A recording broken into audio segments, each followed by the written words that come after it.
Welcome to Gemara Academy. In this class, we'll learn the Gemara Masechta Shabbos on the Gimel Amud Beis and the Daled Amud Aleph. Let's begin with a general outline of the Gemara.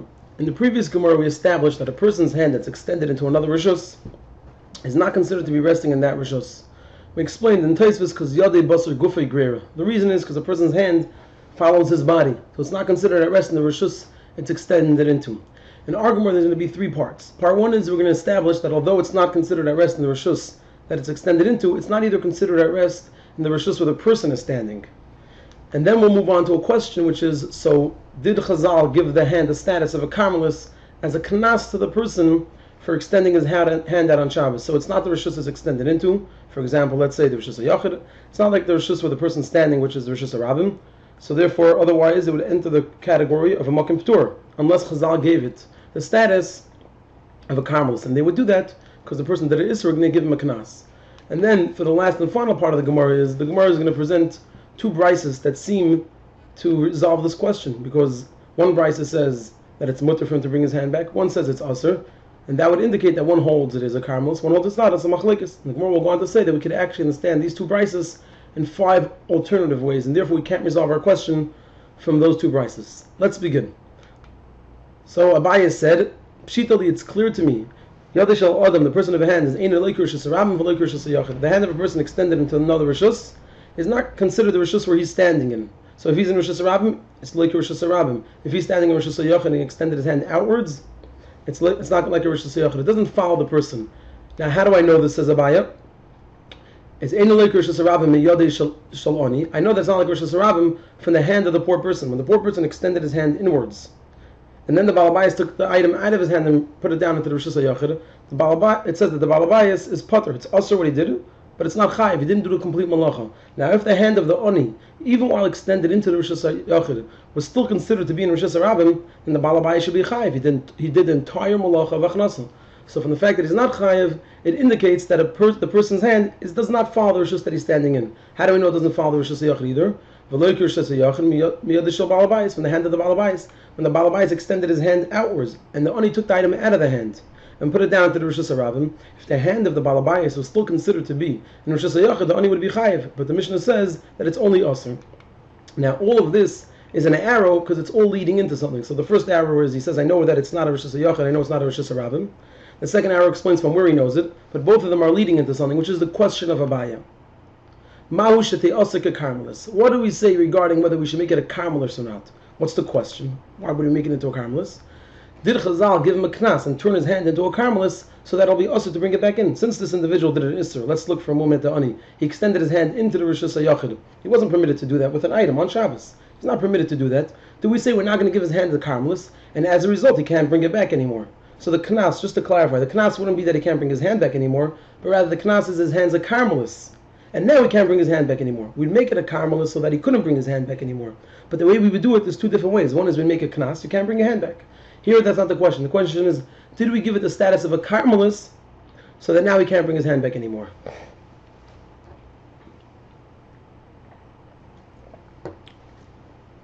So, it's not a Rishus HaYachid, it's not a Rishus HaRabim, it's going to be a makom p'tur karmelis. Did they make it a karmelis?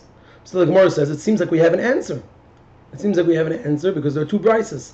One brisa says aser lahachziro, and one brisa says mutar lahachziro. It says if a person extended his hand outside with fruits on Shabbos, one tani chada aser lahachziro, tani chada mutar lahachziro. My lav b'hakam iflagi. Is it not that this is what they're arguing about? The Marsavar, one holds we make his hand into a karmelis, and therefore he can't bring his hand back in since it's a karmelis. It's also to bring it from a karmelis into Rishus HaYachid or Rishus HaRabim. Omar Savar, and the other one holds, like Ansinim, we didn't give him a kanas, we didn't make it into a karmelis, therefore it's a makom p'tur. From a makom p'tur, a person can carry in and out of Rishus HaYachid or Rishus HaRabim. So here we basically have that complete idea, the question of Abaya, and the seeming the answer, which is, it's a machlekes between two brises. The Gemara now is going to go on to say that there's actually 5 other ways of understanding why these two brises disagree, or that they might not even disagree, and therefore we don't necessarily know if it's attached to this issue of a karmelis.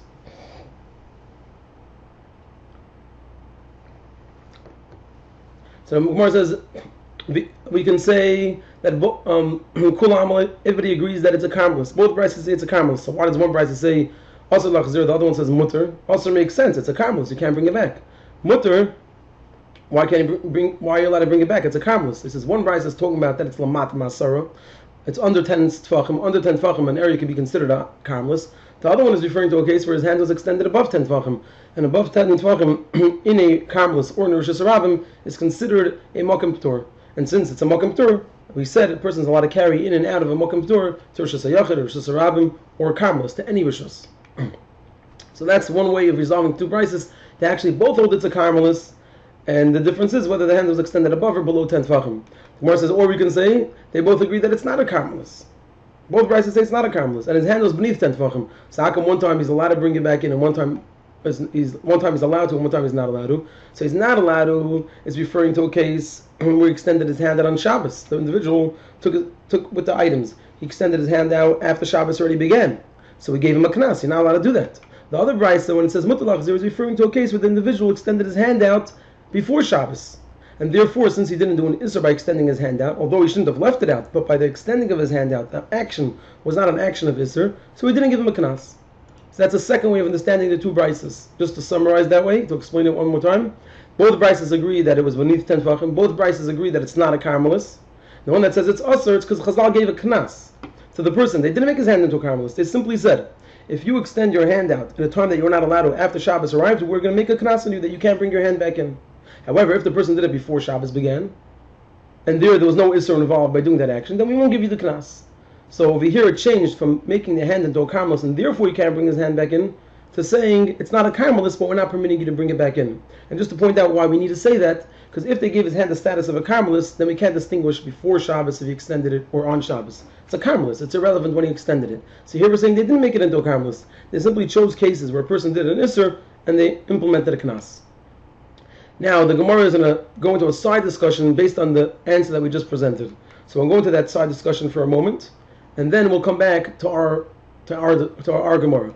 So the Gemara says, the Gemara should have actually said the opposite. The Gemara should have said if he extended his hand out on Shabbos, let's start off to before Shabbos. If he extended his hand out before Shabbos, now what will happen if we tell him you can't bring your hand back in? He won't bring his hand back in, and at the very worst, he'll put the item down because he can't hold it for so long, and that will lead to an isser, but it wouldn't come to a chiyuv chatas since he extended his hand out before Shabbos. By putting it down, he's not permitted to put it down, but it's not a chiyuv chatas since the lifting happened before Shabbos. So then we could give him a knas because the worst consequence is an isser. However, if he extended his hand out on Shabbos, how can we give him a knas? That's going to lead to him coming to a chiyuv chatas if he lets go of it. He's going to let go of the item because it's too hard, and he just did an entire malacha. So, says the Gemara, from this that we did not explain it this way. We didn't answer that before Shabbos there is a knas because it's not such a great consequence if he ends up dropping it, and after Shabbos there's no knas because if he ends up dropping it there's a big consequence. From this we can resolve the question of Rav Bibi Bar Abaya. So that's why it was an error. We should have said this, and from the fact that we didn't, it seems like we can resolve the conclusion is we can resolve the question of Rav Bibi Bar Abaya. What was the question of Rav Bibi Bar Abaya? Hidvik pas v'taner. If somebody placed bread, dough, he attached it to the wall of the oven. They would bake the dough in the days of the Gemara by pressing the dough against the oven, and that's how they would break their bread. So if somebody did that by mistake on Shabbos, and then after a few moments before it baked, he realized that it's Shabbos, he made a mistake, so he wants to now remove it. He doesn't want to come to a chiyuv chatas. However, there's a problem, because taking bread out of the oven on Shabbos is asur midrabanan. So did the Rabbanan permit him to remove it? Did they say we're going to put aside our isser and allow you to take out the bread so you don't come to a greater isser of a chiyuv chatas, or not? So from here we could resolve tifsheit, we could resolve that we don't permit him, the loy hitiru, they didn't permit him to remove it. Because just like in our case we say, we're going to give the knas to the individual that extended his hand out on Shabbos, even though that could lead to a chiyuv chatas. We're still going to keep and implement the knas on this person. So too, by removing the bread, we could conclude that we're going to leave Chazal are going to leave their isser, even though it'll lead to a chiyuv chatas. So the Gemara says, because it was presented, so to speak, as a question, we could resolve it. The Gemara says, tifshet, you could resolve it, no problem. Just to bring out why the first thing's in a question, the second one's an answer. It's just the flow of the Gemara. The Gemara is saying, it seems like we can resolve it. It's presenting it as if that's a claim against this answer. And the Gemara says, that's not a problem. Halakasha, that's not a question of a tifshet. You can resolve it. Let's now go back to our Gemara. We're presenting various ways of understanding the two brises, besides the original way that they're arguing whether it's a karmelis or not. So we so far presented an additional two ways. Now we'll move on and present a third one. The third way, says the Gemara, we could actually say Now you can't be placed at the question of Vivi Bar Abaya. You can't resolve it. We'll explain why in a moment. Why does one brisa say Asr and one says Mutter? The first brisa says Asr is because the person did it on purpose. We're talking about that it was all on Shabbos. He extended his hand out on purpose. The person wasn't allowed to do that. We put a knas on him. You can't bring your hand back in. The second brisa is referring to a case where he extended his hand out by mistake. So since it was a mistake, Chazal will permit him to bring his hand back in. Now, why can't we, through this, resolve the question of Ravivi Bar Abaya? Look, Chazal over here, they said if a person extended his hand out by mistake, we'll permit him to bring it back. Oh, so that would tell us that if the person placed the dough in the oven, and then he realized his mistake, we'll permit him to take it out. So Rashi explains you can't resolve it. And the reason is because when the person extended his hand out on Shabbos by mistake, it's not that we said we're permitting you to bring it back. You're permitted to bring it back. We're simply not giving you an Isser. There's never an Isser in bringing it back. The question is, do we create a new Isser or not? So Chazal will say, since it could lead to an Isser Chatas, and it was done by mistake, we're not going to make problems for this individual. Whereas by the story of the oven, in that case, there is an Isser already in place of removing bread from the oven. So if a person put it in, Chazal are not going to go that far to remove their Isser. So once, just to summarize and try to say it in clearer terms, Chazal won't make an Isser in a situation that would lead to a Isser Chiyav Chatas. But they will leave their Isser that was already there. It was in place beforehand. They were not going to remove it to avoid a Chiyav Chatas. At any rate, we have over here 3 different ways of learning the Brisa. Now the Gemara is going to move on to present the 4th. Another way of learning it is that actually both Brisas were by mistake. The one that says that it's Asr is because he says Kansinon Shegig Atumezid. The one that says it's Mutter is because like Kansinon Shegig Atumezid. In other words, the Brisas are arguing whether we say the person extended his hand out by mistake on Shabbos. Really should be able to bring it back according to both Brisas. The issue at hand is if we permit him to bring it back, will that lead that in the future, when he does it on purpose, he'll say, oh, it was a mistake to be able to bring his hand back. So one brisa says, we're concerned if we allow him to bring it back. When he does it later on purpose, he'll also say it was a mistake and bring it back. So therefore, we give him a knas. And the other brisa says, we're not concerned about that. This person did it by mistake. There's no reason to give him a knas. We're not going to say, kansinun shegig otu mezid.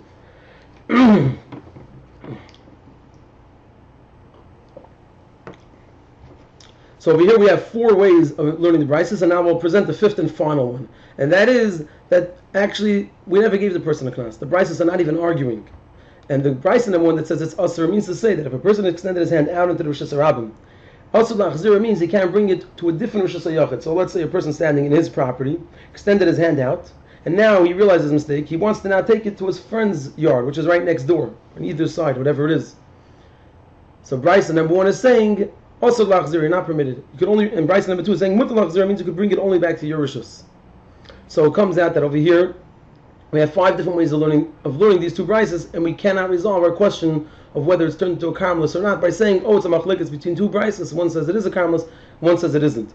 We'll summarize all of this in a moment, but first the Gemara. Let's continue to the last part of the Gemara, which is a discussion on the last answer, last explanation we just presented. So the Gemara says.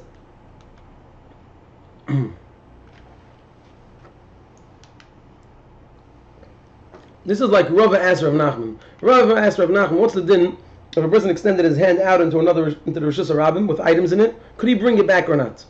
So Rav Nachman responded, it's mutter. Rava then asked, what about bringing it back to a different Rosh Hashanah? He wants to bring it to his fellows. So he said, it's asr. So Rava asked him, Maishno, what's the difference? Rav Nachman responded, Rashi says, it's bibdichasa. When you measure a quart of salt, I'll answer you. And then he went on to explain.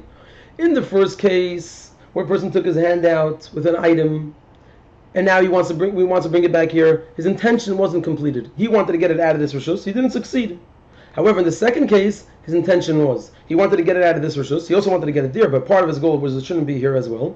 If we allow him to put it into a different rishus, his intention was done. And what's the difference? Why does that matter to us whether his intention was fulfilled or not? It could lead to in the future that he'll put into Rosh Hashanah. If a person knows he took it out, I must bring it back here. We're not going to let you do anything about this. You have to bring it right back to where it was. Even though afterwards he can take it from here and put it to the other Rosh Hashanah. That's a separate thing that's happening. Right now, the person took his hand out. It wasn't permitted. You need to bring it back.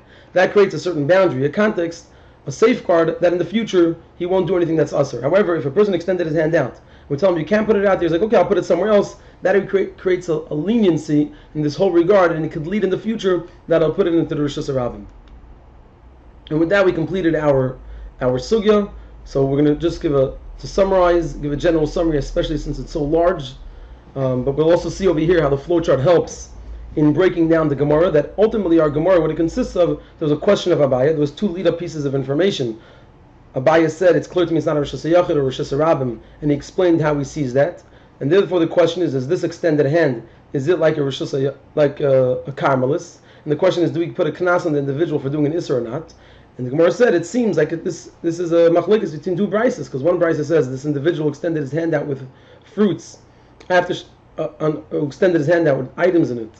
One brise says he's allowed to bring it back, it's also to bring it back. One says it's not to bring it back. It seems like they're arguing whether it's a carmelis or not. And the Gemara wanted to say there's actually 5 other ways of learning how these two brises work. One is they both hold it is a carmelis, and they're arguing whether they can bring it back. The one brise says he could, and one says he can't, because it depends whether it's above 10 tefachim or below 10 tefachim.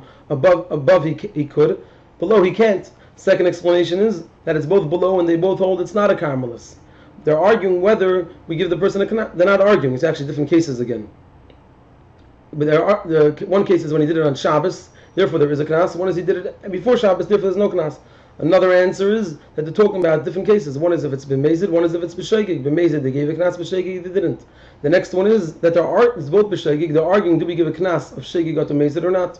And the last answer is, one bryce is referring to a case where he extended his hand, he wanted to put it into his own rishus, then it's mutter. The other one is he wants to put it into another rishus, it's asur. It's just to point something out, which we didn't emphasize, that only according to 2 of the 6 explanations that we have, the original one that we thought, and from the following 5, only according to 2 of them are the bryces arguing, which is, just to point out where it is, according to this answer, they're arguing whether it's a carmelis or not, and here they're arguing whether you give a knas of shegig or to mazid. However, in the other 4, 1, 2, 3, and 4, they're not arguing. Here they're simply discussing different cases, whether it's above or below 10 tvachim. Here they're discussing whether he extended his hand out on Shabbos or before Shabbos. Here the difference is whether it was b'shegig or b'mezid. And here the difference is whether he wants to bring it back to his own rishus or if he wants to bring it to a different rishus hayachid. And with that we completed this piece of Gemara. So even though it's a large piece of Gemara, you can see over here, some Gemaras it's more than others, how the flowchart helps in seeing the picture. Because we also had 2 extended discussions of whether we could resolve the question of Rav Bibi bar Abaya, and the other extended discussion of what was the reason to distinguish whether he wants to bring it back to his own Rishus HaYachid or a different Rishus HaYachid.